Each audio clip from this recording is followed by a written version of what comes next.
All right, Bob, is there anything exciting in the underground, like at all for you? Or are you just, you're pretty just for me?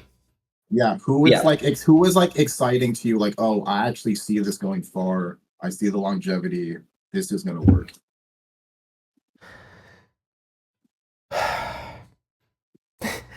Do I see any of them going to the level that we want them to go to, like the Uzis and Cardis? No. Not a single person. Who do you think? No. I'm asking you. No. I understand it. Aaron, who do you think? Sorry. Do you think anyone has the potential to do that? Nah. It's really hard because I feel like at the time too that Cardi and Uzi came out, they were way bigger. Like it's weird because I made this comparison like a while ago. Like a lot of these how we saw Cardi and Uzi coming up, a lot of these kids see that with like Ken and Yeet and whatever. Yeah, Ken and Yeet, but like or Nets Ben and Osama, yeah. Yes, exactly. But they viewed it the same as we did with Cardi and Uzi, but Cardi and Uzi were way bigger at the time. It's just like different times. Like, different times. Well, and yeah. I would almost argue that like, so say we're looking at like Drake as and Kendrick and Kanye as the peak. Yeah. Yeah. But like it just is because media and music and whatever the distribution of it is getting so spread out. Whereas when Michael Jackson was the top, like Drake is nowhere to like where Michael Jackson was when it comes to like aura and like fame. People would faint when they saw Michael Jackson. So I think it's continually going down is what I'm trying to say. But I have a question. Would you say, and I'm not saying I agree with this. Do you say it's because Michael Jackson had so much aura because he was not as exposed as the artists that we see right now, like Drake, Kendrick, all these people, they're online, their faces everywhere every day. Michael Jackson, like you really had to see him live, So it's like if they switch places, like would it be the same? It's like the environment you're saying rather than the people. And I agree that has a huge effect on. That's why I'm saying like based on the distribution of media and music and whatever, like streaming and then TV and whatever, like. There cannot be a Michael Jackson anymore. Yeah, there's no way. There's no way. I don't even know if there can be a Drake anymore. But I guess the question is like, is that not such a bad thing? Like, I think it's okay that we can't have those anymore. I think it's more accessible for more people, but then that means like the peak is going to be lower for the top artists. Yes, of course. Yeah, because a lot of people don't I feel like music a lot of people don't last that very long anyways. You get a good 2 to 3 years and then they follow the next person.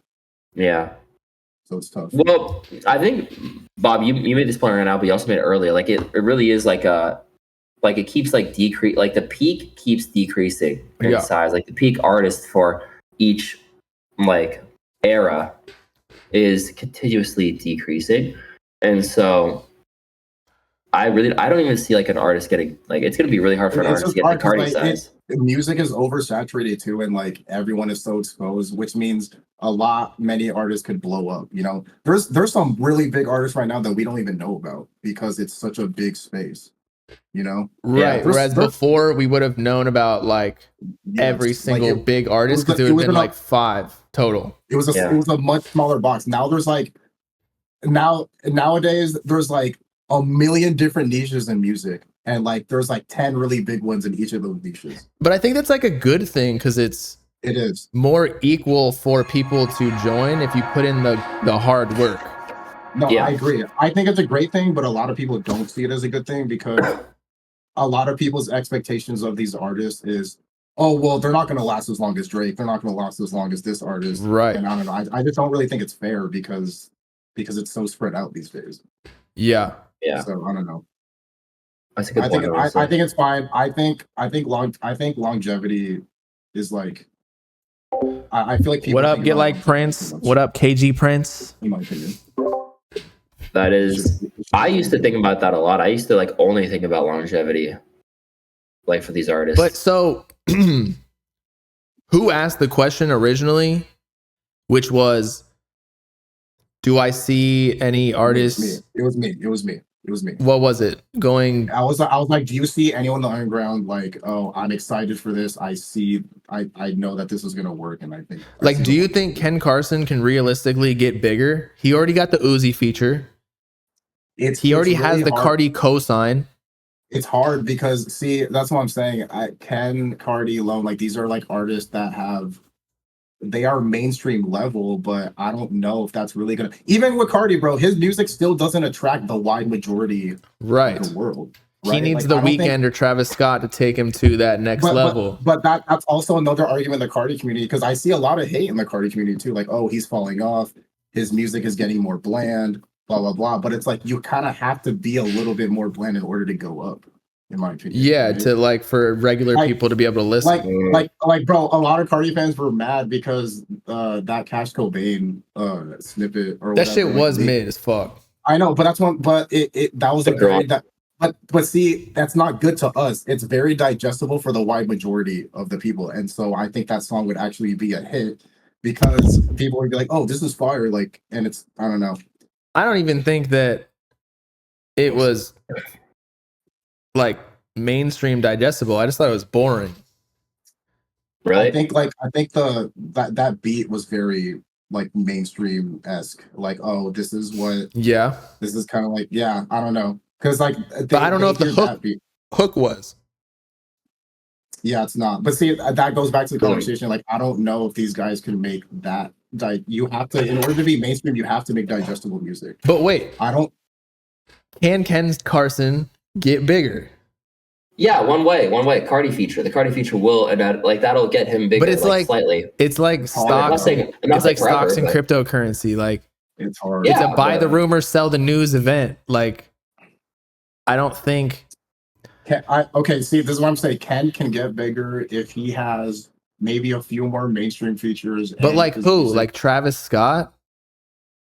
I mean, it's gonna be. I mean, but Travis isn't gonna collab with him. Well, no, but you're asking like, how would he get bigger though? You're not saying. Like, I know, but I'm saying like ones that are accessible. He needs like I feel like Ken needs like a. He might be able to get a Travis feature because of Cardi. I might see it. Not even Travis. Maybe like a Don Toliver hook. On one of his. Don Toliver. I don't know. That's the most work with him. That is the most cheese bread ass fucking feature you can have. Doug. That wouldn't help at all. No, but Bob, I'm saying like we're shooting too high. Like you have to. There's levels. Like you can't just jump from like here to here all the way up. That's why I decided Don Toliver, because that's like a mid-tier mainstream level, right? And I'm not saying Ken can't get bigger. I'm just saying like exponentially. It's tough, bro. It's tough, dude. Like he already got the Uzi feature. He already has the Cardi cosign. It's hard. What else can you do? Ken still makes underground music, so it's hard because the average person wouldn't like that, right? He would have to make some really bland shit in order for. I think to be as big as like I don't know, the people who are Don Toliver, Travis Scott, whatever, even though Don Toliver is way below. Yeah. I feel like you almost have to like skip the underground, like a Tommy Richmond type shit. You literally can't even touch the underground or else they're going to box you in like Yeet. Where now whenever he drops anything that's different, they're like, no, this shit's ass. Come back to the underground. You know what I mean? Whereas Tommy Richmond came out of nowhere, banger song. I don't know if I like it that much, but I feel like Yeet really did do it the best way, because he didn't switch on the underground like so fast. Like he was still in the underground. And I agree. I think he killed it. I saw the steps. Like Yeet fully earned his way to never collaborate with the underground ever again. Although I was saying to Sam the other day that I think it would be cool if Yeet collaborated with Osama Sun, because he said the other day he thinks Yeet is like the best performer or some shit. Yeah. I don't think he said that though. I read the article and it never said best. That was just like a headline. Or like favorite, or what do you say? He said like Yeet really goes crazy or something, and that's it. Yeah. Okay, he did, but that's basically like that's the best you're gonna get. No, but when people said best, I was like, wait, he never said this. He never said best. Okay, you're right. You're right. I but, know like, I'm right. Is he really But going I to was say like, so? why is that? Because I think we all know why, and I'm not going to say it, but I mean, yeah, I guess. But okay, go ahead. What'd you say? no, nothing. You're right. I mean, Yeah, but the that's funny. thing is, like, I'm so used to people getting mad at me that it just doesn't even affect me anymore. And I'm talking about like Ken Carson or like any of these people, like they'll DM me like on some bullshit about like, why'd you post this? I'm like, bro, because I'm doing my job here. Yeah. Yeah. And Do you think those rappers? Oh, sorry. Go ahead. Do you think like someone like Ken Carson, right? Like you said he's DM'd you before talking about all that stuff. What do you think? And I know this won't really ever happen, but it could. What do you think like he would act like to you in person if he saw you? Do you think he'd be cordial or like what do you think he'd do?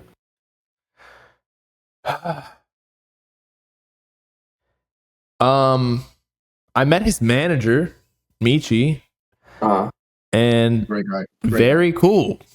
Yeah. I don't think Ken would even like really talk to me, but I'm not even gonna go out my way to do it because I know how these rappers are with clout and like being Hollywood. So I'm not even gonna like subject myself to that embarrassment. And so that's why I don't even go. Wait. When you talked to him, were you talking about that New York Ken show? We were all there. We were yes. And then everyone was. That was so crazy. We were at the 42. You should have been there. I was in New York. We were in New York like last August, and we were at the Ken show. Forgot what that New York venue is called, but yeah, everyone was like at the VIP area. Like literally, Bob was there. Arshawn was there. Who else was there, bro? There was a ton of. I mean, everybody was there because like people were shitting their pants about like Two Hollis signing a $5 million deal. Yes, I remember that. That was pretty crazy. And then, do you think they're gonna make their money back on that? Time will tell. But no. Do you think? Yeah, I'm PR. He's trained. fucking okay. He's being a politician again. It's cool. Okay, 42. Go ahead. I honestly, do you I don't think even Two know, Hollis won't get $5 million back? Wait. Hold on. I honestly don't know. My bad. 42. Before you go, I will say that's interesting you asked that question because I don't think about that. Like, oh, an artist signs this deal, are they gonna make? That's the first thing I think about. Is the label gonna make that? Oh, $2 million? How the fuck are they gonna make that back? I mean, the thing is, labels. I mean, I don't think about it because labels are constantly just throwing out money everywhere. So they're investing in a million people every day. So I don't really think about that because it's like, oh, well, I don't know. Like if it doesn't work out, it doesn't work out. But I don't know. I mean, shit. Yeah, I'm so cool with Trip. I was at his house the other day or a couple months ago playing like NBA Street. Yeah. I mean, I'll be honest. I have no idea because I don't like my brain. Like I don't have an understanding of like how much an artist makes anyways. Like for either 100K streams on a deal or like 1 million streams or like one tour per shows. I mean, just do the math. Okay. So I know he does shows. So yeah, tell me how much you think Two Hollis has made so far. All right, so $5 million. $5 million. Was it actually 5 or was it 4.5 or some shit? It was actually 5. It was around that. Let's say 4 to 5. Let's say 4. $4 million. So you got to do divide by 0.0045. Yeah. He's got to get nearly 1 billion streams, 888 million streams to recoup. Now, there's merch, there's show tickets, among other things. I feel like if anyone can like, dude, Two Hollis has so many connections, like especially like because he's been in the industry. Oh, did he? Yeah, I'll let you guys finish. I'm gonna definitely really quick listen to it in my chat. No, but I was saying like Two Hollis has like, I don't know. It's hard to tell, but he does have a lot of connection. I get that, but like I don't know. I feel like one song with Skrillex would like. The only way. Okay, yeah, you're true. That you're right. Like all he needs is one Skrillex song. Pretty much, like. Yeah, you're right. And then he'll get like $1 billion on a song. Okay, I get that. Yeah. I just feel like the only reason to take a deal is because you don't think you're going to make that money independently. Yeah. So that's why I just think the music industry is so, or at least either you don't think you're going to make that much money, or you need the money really badly. And then the label screws you, which is what happens to a lot of like the hood artists. Yeah, no, it's true. I mean, shit, bro. Like labels just lose money every day. Like, so dude, the amount of money they've lost in the last couple of years. I really don't think about. I mean, think about how many like promo labels spend money on, and it doesn't work out.